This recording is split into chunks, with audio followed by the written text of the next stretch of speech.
Another religious nut. Dear God, your presence graces the air. Your presence graces the air.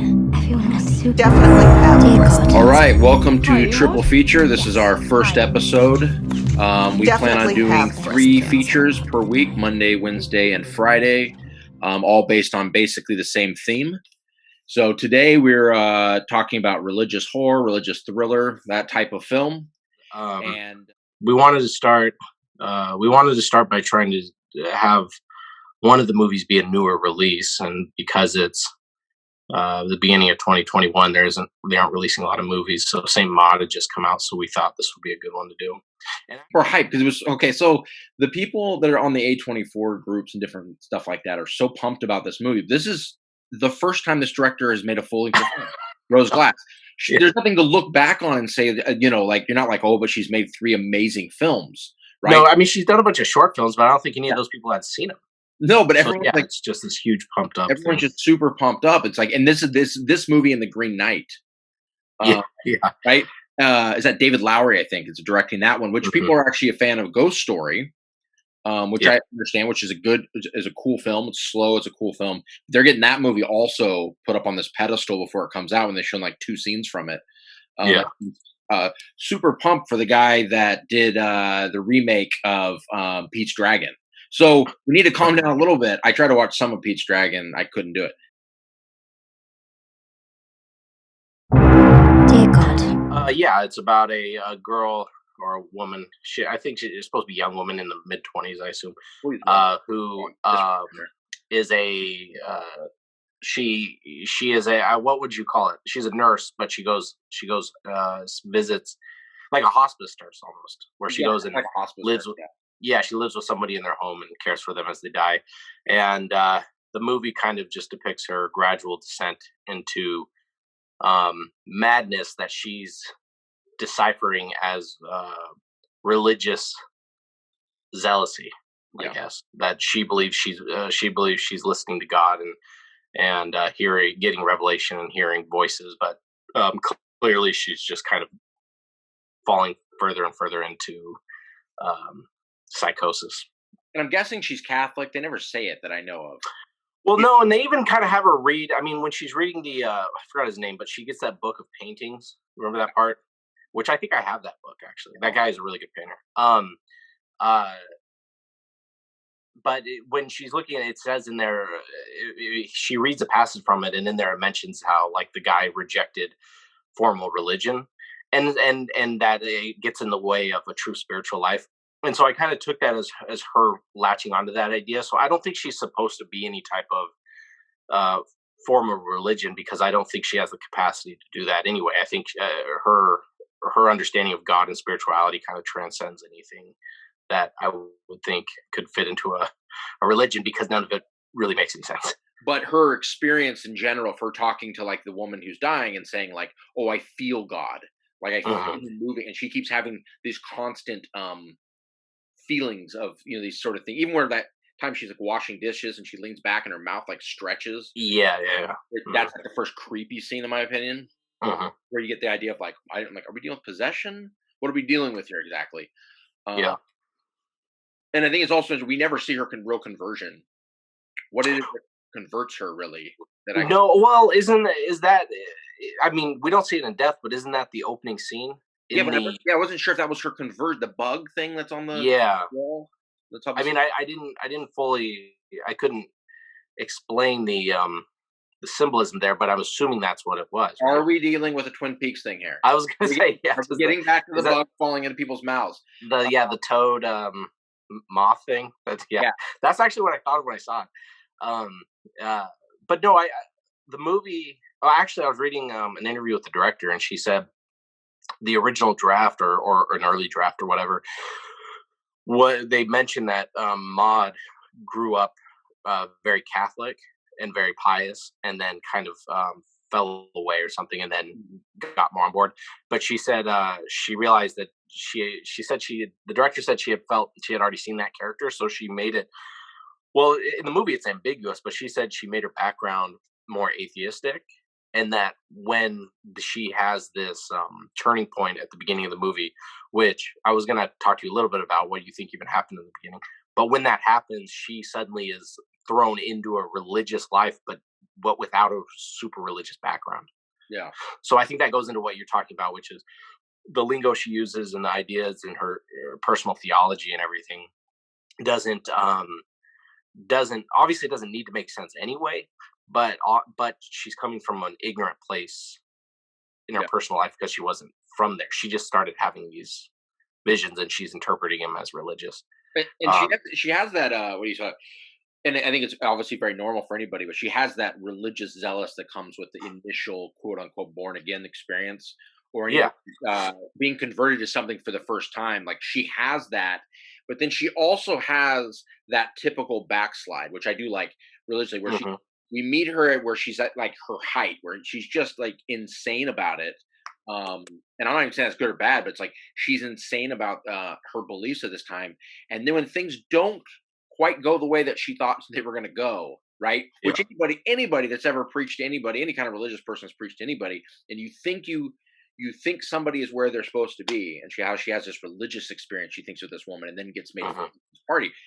Then we see who she is, especially who she Yeah. was before. I feel like when she goes back to the bar, Hmm. having these encounters with these guys that really with was that there's that one fat dude in the bed. Hmm. I guess she was with his friend or whatever. That was, so these random dirty encounters that occurs that she kind of falls back into that, and then that seems to drive her madness again the other way again back to that extremist. Yeah. Like she backslides and then goes back into that darkness and then pulls back again. No, and I think that scene, that whole section, is really important in her character, like you said, and also because it shows how lonely and worthless she feels as an individual. But like you were saying, without this purpose that she's given herself of God, uh, she doesn't seem like she would live too much longer. Like she just on this very destructive path. Um, and and so I mean you can get into the idea of although it is a type of insanity or whatever, it's almost maybe like a self-preservation mechanism where it's keeping her, giving her purpose and keeping her alive. Yeah. These myths she's building around herself. Now I wanted to say just I wanted you to talk about, and I can too, just what you thought of the movie really quick, of what how you Overall. felt it. I don't know if you want to rate it or anything like Yeah, that, I, but I think probably give it like out of a 5 or something because I rated it on Letterboxd, and mhm, I thought overall I looked at the movie and I rated it a 3.5 out of 5, mhm, which to me 3.5 means it's a good solid movie. It's not a yeah, great film. 3 to me is like it's a good film. Good. It was normal. To me this was like a good solid film. And a 3.5 can go possibly higher. Like rewatch it. I don't see this movie going higher for me. I didn't see to me it didn't look like on rewatches I was going to find some sort of depth to it that I didn't see originally. yeah, Um, but I did think that in my initial watch of it, my thought was the whole thing was good. The acting was good by this main girl. I've seen her. What is her name? Her name is I tried to read it here. I saw Marfid. Morphed Clark. Yeah, I don't know how to pronounce it. Yeah, Yeah, Morpheus Clark. yeah, Um, she she does a very good job. Very good acting yeah, job. The woman that's dying does a very good. There's not that many people in the movie that are doing. It's yeah. very quiet, but it.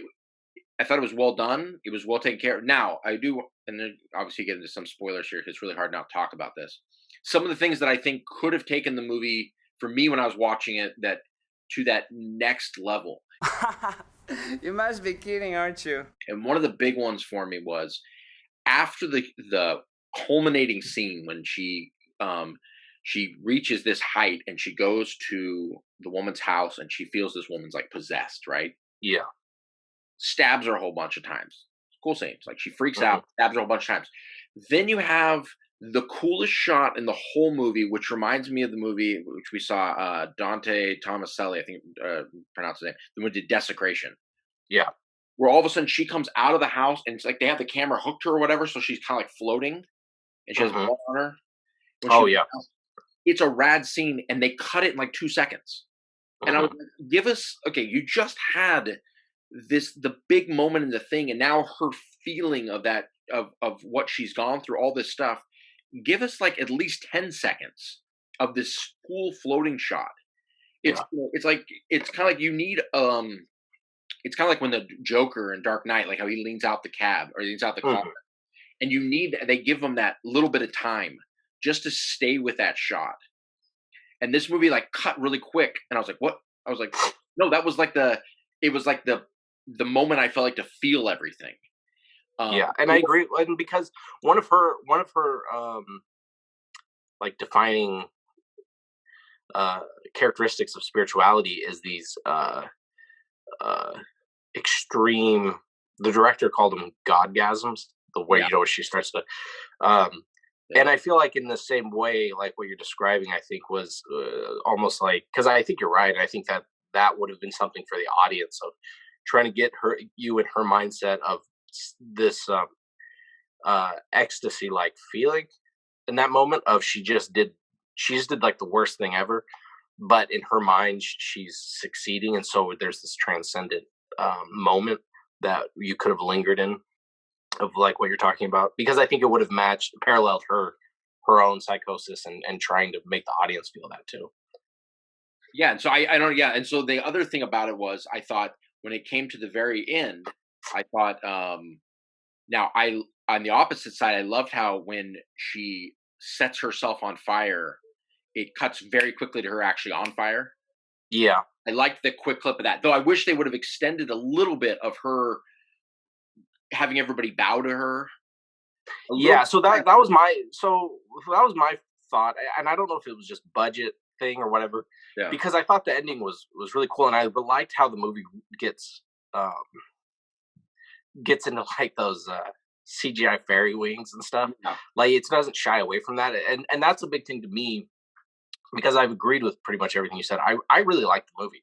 yeah, Um, I thought the director's Rose Glass, her control of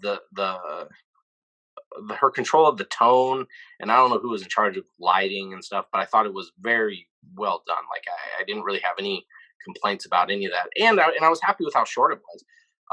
I thought it was kind of cool that it could have been longer. It wouldn't bother me at all, but yeah, it felt like she just had a story to tell. And she just did it and left, you know, yeah, and doing things that I felt like were really bold and showed a lot of courage on her part, and they paid off.